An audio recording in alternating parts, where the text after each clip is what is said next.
About to leave, already packing. Come with me, I'm not really Hey guys, welcome back to another video. So today I'm going to be doing the flight attendant assumption tag. I have seen the original, just like a regular assumptions tag going around, and then I started to see the flight attendant version of it. So I thought it would be fun for me to just sit down and just do that and answer some of your questions. There are a few things I want to talk to you guys about, so I'm going to make it quick so that then we can get into the video. The first thing is I do have a giveaway going on over on my Instagram. I partnered up with a few of my friends here on Instagram, and we are giving away a $350 gift card to Target. So make sure that you guys enter. I do have a link for you guys to be able to click on and go on over to Instagram so you guys can enter that giveaway. So the second thing I wanted to talk to you guys was about my last video.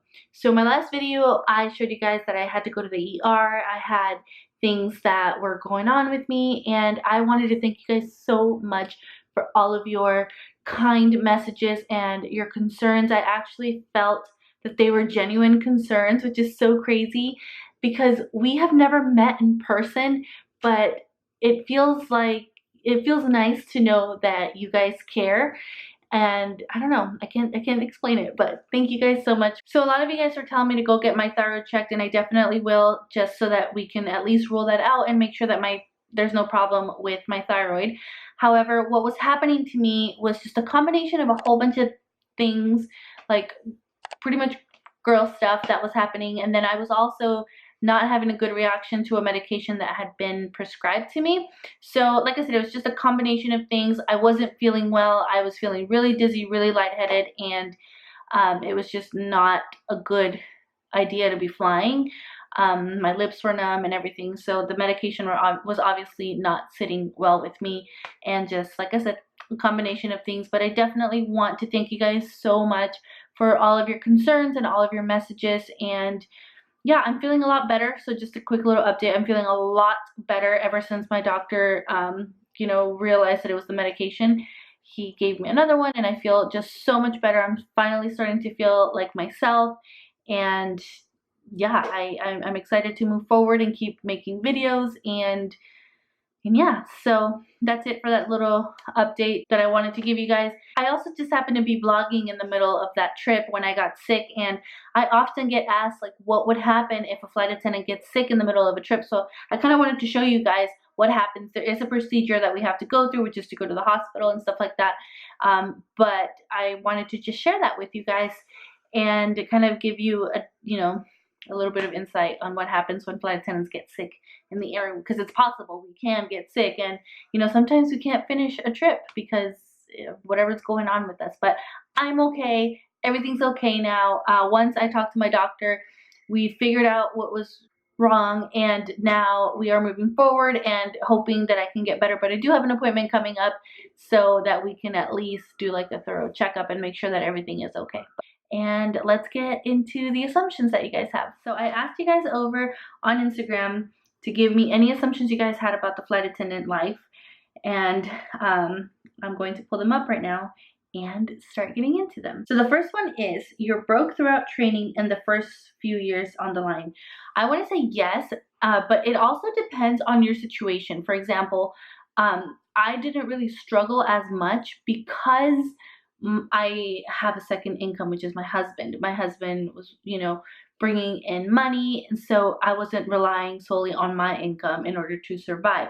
However, I do know some of my friends that struggled a lot right after training, because you haven't been paid for so long, because sometimes training is unpaid, and sometimes it is paid, but you don't get paid until after training. The next one is, no matter what passengers do, they're annoying to flight attendants.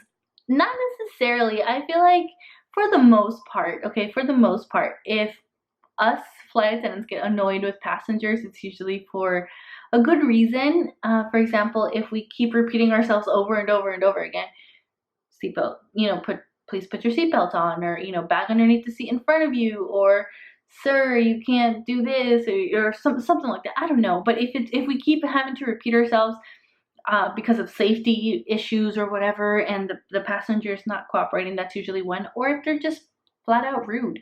I've had people be so rude to me for no reason whatsoever. I see a lot of coffee questions. Flight attendants spend way too much money on coffee. Probably. I know I spend more than I should on coffee. I'm the kind of person that needs to have a cup of coffee every day. I need to. That's just me. I'm trying to be better at that, and I'm trying to bring my own instant coffee so I can make on the plane. Spa time at every hotel, every flight, bubble baths, masks, etc. I wish. I wish. But no, first of all, I will never take a bubble bath at a hotel. Ever. I will never take a bath in a hotel. I'll take a shower, but I don't know. Baths gross me out, period. And I barely take baths in my own tub. I just can't see myself doing it in a hotel. Even I've worked with flight attendants that even say that they take their own cleaning products to clean the tub. No, even then, I just won't do it. I just can't. And then masks and stuff, that's just, it depends on the kind of flight attendant that you are. I love to do masks on my layovers because it's my quiet time, and that's usually when I try to unwind. But depending on the kind of day that I had that day is whether or not I do a mask. Sometimes I don't even have energy to do that. I just barely have energy to take my makeup off and then go to bed. Like, that's it. So I don't always do a face mask. That you never keep in touch with coworker friends you meet on a flight. I'm so guilty of this. I meet people, we exchange phone numbers, and then I just get so wrapped up in my own life that I am so bad at texting back and keeping in touch, but I need to be a lot better at that. You judge all passengers as they board the aircraft to see what sort of passenger they are like. Yes, I do. I'm so guilty of that. If I'm in the front and I'm, welcoming people and I'm saying, hi, welcome aboard, and people will just look at me, like they'll make like eye contact with me and then just look away and not even acknowledge me, I automatically assume you're going to be a rude passenger that's going to give me a hard time and not comply with instructions and stuff. But yeah, I do. You hate pouring Diet Coke. I have been hearing about the Diet Coke thing since before I became a flight attendant, and I don't get it. I don't get it. Whenever I pour a Diet Coke on the plane, I don't feel like it's any different than pouring any other soda. I don't know. So we are uneducated, gold digging, husband hunting. But this person is a flight attendant, so she knows that this isn't true. Okay, so we actually have a lot of educated people. We have people that have had full-on careers, either in the medical field or whatever other field, and they retire. They decide that they just don't want to do their job anymore and they want to become flight attendants. Gold digging, I don't think so. Flight attendants don't really make much, so I don't know what they would be digging for. And husband hunting, I have never, okay, I know that there are stereotypes and stuff, but I have never met a flight attendant that became a flight attendant to just find a husband. No, I've never met one. I don't know if you guys have, but I would never have. So I would say it's not true. That it is a very flexible job, but difficult to manage relationships and kids. It's very flexible. I would say, for me, I don't know. It's not that hard because I have support from home from my husband, and then also, like, I'm the kind of person that just kind of goes with it. Like, this is just what needs to happen. So I don't really stress out about it. I will say, though, some months are harder to shift my schedule around so that I can be home. Most of the time I choose to be home because, I don't really want to put my kids in daycare for that long because it's just very expensive. It's great for someone who doesn't mind alone time. Absolutely. I'm the kind of person that loves alone time. I need to have my alone time. And then after I have my alone time, I come and I'm good to go. But if you don't mind being alone, this is a good job for you because you're going to spend a lot of time alone in your hotel room. Flight attendants gossip a lot.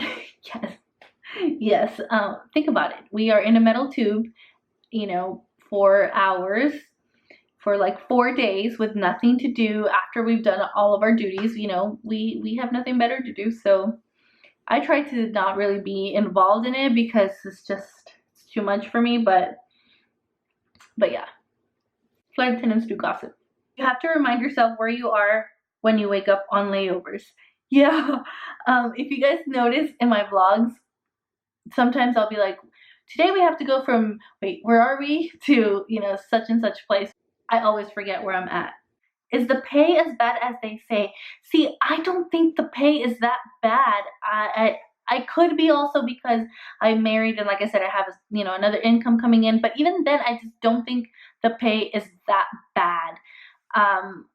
It's not amazing. You know, you're not going to be, you know, rolling in money and stuff, but it's not that bad. You know, most, you know, if it's really hard to find a job that pretty much pays you $30 an hour and you pretty much don't do anything. You know what I mean? So I don't know. I don't know. To me, it really isn't that bad. Being a flight attendant is easy. I think it is the easiest job I've ever had. It is the most tiring I've ever had, but it's also the easiest job I've ever had because, you know, we know what to do when we show up to work, and once you're done with everything, you pretty much just get to relax on your layovers. And it's very easy on a normal day.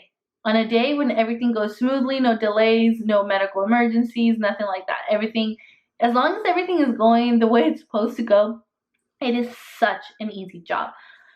However, when there are delays, cancellations, reroutes, you know, and all these things that could possibly happen, then yeah, it's not that easy. That we all vlog. No, we don't all vlog, but I know that at some point we have all thought about vlogging. I remember when I first started, there was only like 5 of us probably doing this, and you know, the longer I've been on YouTube, the more people I've seen, you know, start their own channels, and I think that's awesome because that means that people actually want to see, you know, the flight attendant content. So it's a growing community, which is nice. That you guys have no family time. Absolutely not. I actually have way more family time now as a flight attendant than I did when I worked at a bank. When I worked at a bank, I would work 5 days a week. I would work from 8:30 to 6:30 those 5 days. And then I would get 2 days off. And then, you know, I had to pretty much beg for my vacation. I had to schedule it in advance, and it was just, if I wanted days off, it was like this big old thing. As flight attendants, you still get your scheduled vacation, but you can always like bid around your vacation, and your 2-week vacation could turn into a 4-week vacation if you know how to bid right, and if you can give away your trips and stuff like that, you can take a lot of time off. And like I said, I have a lot more family time now with my family than I did before. You don't get as much sleep as you need on trips, but you still keep a positive attitude. I try, just because I don't think it's anybody else's fault that I didn't get enough sleep the night before. You know, it's not their problem. So I try to keep a positive attitude as much as I can. But yeah, we definitely don't get as much sleep sometimes. I hate when passengers have to use the lavatory during beverage service. This is actually one of my pet peeves. Because, and okay, hear me out. Okay, there are so many opportunities to use the lavatory when the seatbelt sign is off, when you're at the gate and stuff like that. So, you know, and a lot of people even use the lav during boarding. So it's kind of frustrating sometimes because, you know, we have a job to do, and we have things that need to get done. So it can be a little frustrating, sometimes a little bit overwhelming, and not because, you know, one person has to use the lavatory. This is when one person gets up and then everybody else just starts getting up. So, and then you have like a line of like 8 people trying to use the lavatory while you're trying to do service, pushing a cart and stuff like that. So that's usually only when there's a lot of people that are trying to use the lavatory at the same time. Flight attendants gossip about passengers. Yes. So if for some reason we just went and did like a trash run and then came back to the galley, and, you know, somebody was rude to us for whatever reason, we always go and we always say, oh, 3 Delta was being rude to me, and they said this and this and this and this. The seats aren't disinfected before the next flight is seated. And yeah, no, they're not. They're not. The only time I've ever seen that happen is if, for example, someone had an accident and, you know, they like peed themselves or something like that, or they threw up on the seat. That's really been the only time I've ever seen them get disinfected. But think about it. The airline industry is just go, go, go, go, go. So that aircraft has pretty much an hour to get cleaned, refueled, you know, deplaned and boarded. So there's only an hour. Imagine having to disinfect over, 100 seats, 145, 200 seats, or, depending on the aircraft, however many seats there are on board. That would pretty much take a long time. That we're the nicest people, really awesome people, and that we really care about everyone's safety. I would like to think that a lot of us are nice, but we really do care about safety because, one, we want to get home too safe, and then also it is our job. We did go through training to be able to help everybody get off the plane in 90 seconds, and we want to make sure that we get everyone from, point A to point B safely. So safety is pretty much drilled into our brains during training. So we definitely do care about safety. You hate when people stare at you while walking in the airport. I don't hate it. I don't hate it at all, especially if it's little girls that are looking at us, like in admiration, just, kind of, just admiring us and stuff. No, that definitely doesn't bother me. And I think I got used to it too when I was pregnant and I would walk, in my flight attendant uniform with my big old belly, just, walking around. I got a lot of stares, so I'm used to it by now. Suitcase is never fully unpacked. So mine is always unpacked. I may not unpack it right away, but I try to unpack it as soon as possible, only because if my suitcase is still packed from the last trip, I feel like I'm going on a trip really soon and it doesn't really let me relax. I don't know. It's more of a mental thing more than anything, but I try to make sure that my suitcase is unpacked as soon as possible. Some airlines, getting out of reserve takes forever. Yes.